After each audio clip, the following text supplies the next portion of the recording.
नमस्कार दोस्तों, बुद्ध को अंत तक सुनिएगा क्योंकि यह कहानी आपकी ज़िंदगी को बदलने वाली है।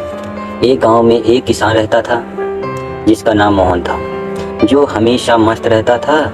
उसके चेहरे पर कभी किसी बात की उदासी नहीं होती और ना ही वह कभी चिंतित दिखता। एक बार गांव में भयंकर तूफान आया। गांव के लोगों की सारी फसलें खराब हो गई। गांव के सभी लोग बहुत ही चिंतित हो गए। सब अपनी फसलों को देखकर मायूस हो रहे थे। तब तक सबने देखा कि वह किसान अब भी बहुत ही खुश था। उसे कोई चिंता नहीं थी। गांव वाले लोगों ने मोहन से पूछा, क्या बात है मोहन, तेरी सारी फसलें खराब भी हो गई, तुझे अभी भी चिंता नहीं है? तू इतना खुश कैसे है? उसने कहा, इसमें उदास होने वाली क्या बात है? उसने कहा, चिंता छोड़ दो भाई, हमेशा मस्त रहना सीखो और हंसते रहना सीखो। गांव वाले बोले, इसमें भला मस्त रहने जैसा क्या है? कैसे हम मस्त रह सकते हैं? हमारे तो बहुत ही नुकसान हो गए, फसलें भी खराब हो गई है। अब हम क्या खाएंगे और जीविका कैसे चलाएंगे? इसमें भला हम कैसे मस्त रह सकते हैं? और तू ही बताइए कि क्या तुम कभी किसी बात की चिंता नहीं होती है और तू हमेशा खुश कैसे रह लेता है? उसने कहा, अरे भाई चिंता छोड़ो, मस्त रहना सीखो।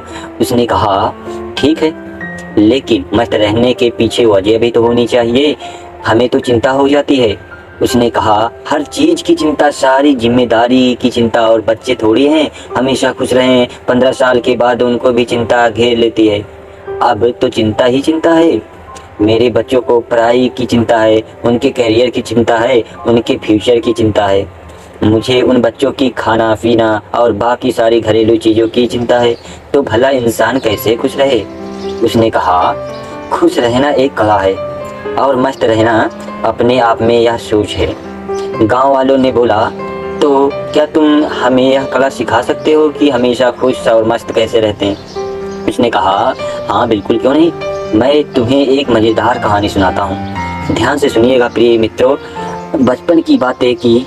मैं अपने पिता के साथ बचपन में जंगल की ओर जा रहा था और क्योंकि हमें फसलों को बेचनी थी, क्योंकि उस समय मेरे पिताजी काफ़ी परेशान थे। घर में बिल्कुल भी धन नहीं बचा था।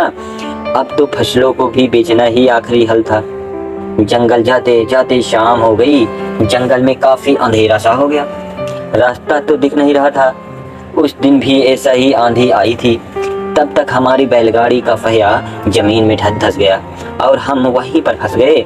पापा ने पहिया बहुत ही निकालने की कोशिश की, लेकिन पहिया निकली नहीं। अंत में थक गए, हम हार गए। हमें कोई रास्ता नहीं दिखाई दिया। अब हम भूख प्यास से बहुत ही परेशान होने लगे और हमें डर भी लगने लगा। मैंने पापा से कहा, पापा मुझे बहुत ही डर लग रहा है। पापा ने कहा, चिंता की कोई बात नहीं है, मैं तेरे साथ हूँ, क्यों चिंता कर रहा तू? लेकिन उनके कहने से कोई भी असर नहीं हुआ। मैं डरने लगा क्योंकि जंगल की बहुत ही आवाज़ आ रही थी और वह जंगल बहुत ही वीरान था। पापा ने कहा, डरते नहीं हैं। काफ़ी प्रयास करने के बाद हमने फैसला किया कि आज रात मैं यहीं बिताऊंगा। सुबह जैसे होती है फिर हम बैलगाड़ी को निकालने की कोशिश करेंगे, फिर देखते हैं क्या कैसे करना है।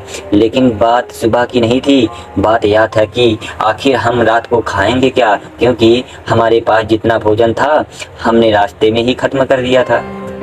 हम दोनों बैठकर कुछ सोच ही रहे थे, तभी एक कुटिया दिखाई दी जिसमें से प्रकाश की रोशनी आ रही थी। पापा ने बोला, तुम यहीं पर रुक कर आराम करो, मैं कुछ देखता हूँ, शायद कुछ मदद के लिए मिल ही जाए। फिर चले गए और मैं वहीं पर बैठकर डर के मारे रोने लगा। और काफ़ी देर बाद पापा एक महात्मा के साथ आते हुए दिखाई दिए। वह महात्मा बहुत ही दिव्य दिख रहे थे, उसके चेहरे पर काफ़ी तेज था। फिर हम तीनों ने मिलकर जोर लगाया, बैलगाड़ी का पहिया वापस निकल आया और हमारी बैलगाड़ी निकल आई बाहर। पापा ने महात्मा का धन्यवाद किया। हम लोग आगे चल पड़े। उस महात्मा ने हमें कुछ खाने का भी दिया। मैंने पापा के हाथ में कागज देखा। मैंने पूछा, वो क्या है? लेकिन पापा ने उसके बारे में कुछ भी नहीं बताया और हम आगे बढ़ चले थे। पापा ने बताया नहीं कि महात्मा ने हाथों में क्या दिया था। मैंने उनसे फिर पूछा, पापा हाथ में क्या है? उन्होंने बोला, कुछ नहीं है, या तेरे काम की चीज़ नहीं है। धीरे धीरे काफ़ी समय गुजर गया और हम निकल गए। काफ़ी वक्त गुजर जाने के बाद पापा से पूछा, पापा उस पत्र में क्या ऐसा था जो आप मुझे बताते ही नहीं हैं। तब पिताजी ने कहा, जब मैं इस दुनिया में नहीं रहूं तो मेरे मरने के बाद तुम उस चेक को खोलना, लेकिन एक बात को याद रखना, उस बात जो लिखी है उस पत्र पे कभी मत भूलना। उसने कहा, ठीक है पापा। अब काफ़ी समय गुजर गया। गांव के लोगों ने मोहन से पूछा, वह सब तो ठीक है, लेकिन हमें चिंता क्यों ना हो? हमें तो चिंता होगी ही ना फसलें की खराब हो गई थी हमारी, क्या तुम फसलों को ठीक कर सकते हो? उसने कहा, नहीं। मोहन ने पूछा, क्या तुम दिन को रात बना सकते हो? उसने कहा, नहीं। उसने पूछा, क्या तुम हवाओं को रोक सकते हो? उसने कहा, नहीं। फिर पूछा उसने, क्या तुम बारिश करवा सकते हो? सबने कहा, नहीं भाई नहीं, हम कुछ नहीं करवा सकते, हम भगवान नहीं हैं। तो उसने कहा, जब तुम्हारे हाथ में कुछ है ही नहीं, तुम भला चिंता करके क्या पाओगे? सारे किसान सोच में पड़ गए कि यार बात तो सही कही है इसने, भला ज़्यादा चिंता करके क्या होगी? तब मोहन ने कहा, जब हमारे हाथ में कुछ है नहीं तो हम चिंता करके क्या करेंगे? इसलिए मस्त रहना सीखो और मस्त रहने की आदत डालो, तभी तुम्हारे जीवन में खुशी आएगी। तब सब किसान ने कहा, लेकिन उस पत्र में ऐसा क्या लिखा था? क्या तुमने पिता के जाने के बाद उसे खोल कर नहीं देखा क्या? उसने कहा है, हाँ, पिता के मरने के बाद बहुत ही अनाथ हो गया था, कुछ भी अच्छा नहीं चल रहा था, मुझे कोई रास्ता नहीं दिख रहा था कि मैं क्या करूं, क्योंकि उस टाइम मेरे पास कोई रोजगार नहीं था और मुझे यह खेती काम इतने अच्छे से आता भी नहीं था। तभी मेरे दिमाग में आया कि उस पत्र को खोल कर देखूं, इसमें क्या ऐसा लिखा है। फिर मैंने जब उस पत्र को खोला तो मेरी आंखें खुली रह गई आंखें। सबने पूछा, ऐसा क्या था उस पत्र में? हमें तो ये तब बताओ। किसान ने कहा, उस पत्र में लिखा था कि ये वक्त भी गुजर जाएगा। मुझे इसका मतलब समझ में नहीं आया। उसका मतलब जानने के लिए मैं उस महात्मा के पास गया। ये जो समय है ये भी गुजर जाएगा। मैंने ये या तो ठीक है, आप तो वही बता रहे हैं जो इस पर्चे में लिखा है, लेकिन इसका मतलब क्या है? महात्मा ने फिर कहा, यह समय गुजर जाएगा। मुझे गुस्सा आया। मैंने फिर से पूछा है, यह क्या मजाक है? मैं इसका मतलब पूछ रहा हूँ और आप इस पर लिखी बातों पर बार बार सुना रहे मुझे। तब महात्मा ने कहा, तुम अभी परेशान हो, उदास हो, तुम्हें नहीं पता कि यह वक्त है, वक्त गुजर जाता है, यह हालात ही नहीं रहेगी।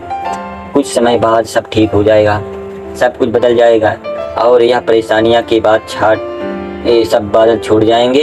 इस बातों को याद रखो, ये वक्त गुजर जाएगा, वक्त कभी नहीं रुकता। अच्छा बुरा जैसा भी हो, वक्त गुजर जाता है। तुमको चिंता करने की कोई आवश्यकता नहीं है।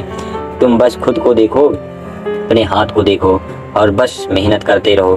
धीरे धीरे वक्त जैसा भी हो, समय बदल जाता है। गौर से देखो, तुम्हारे हाथ में कुछ भी नहीं है। तुम बेमतलब में फालतू की चिंता कर रहे हो, फालतू की मुश्किलों को और बड़ा बना रहे हो, जो किसी की तरह से हल नहीं होने वाली। वक्त अपने आप गुजर जाता है, इसीलिए जो तुम्हारे हाथ में है ही नहीं, उससे भला चिंता करके क्या मिलने वाला है।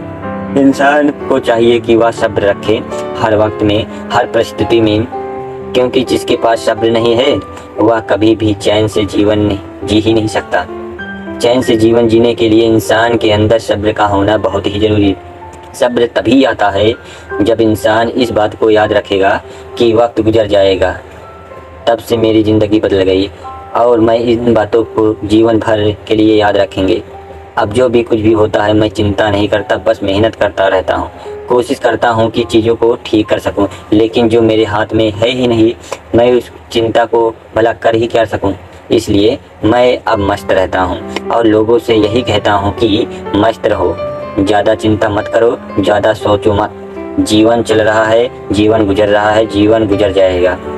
तो दोस्तों, उम्मीद है कि इस वीडियो से आपको काफ़ी कुछ सीखने को मिला है। अगर कुछ भी सीखने को मिला है तो मेरे इस वीडियो और लाइक सब्सक्राइब और ज़रूर करिएगा बबलू स्टडी आईक्यू को, और साथ ही साथ कमेंट में नमो मुद्दा ज़रूर लिखिएगा। धन्यवाद, बाय बाय, टेक केयर।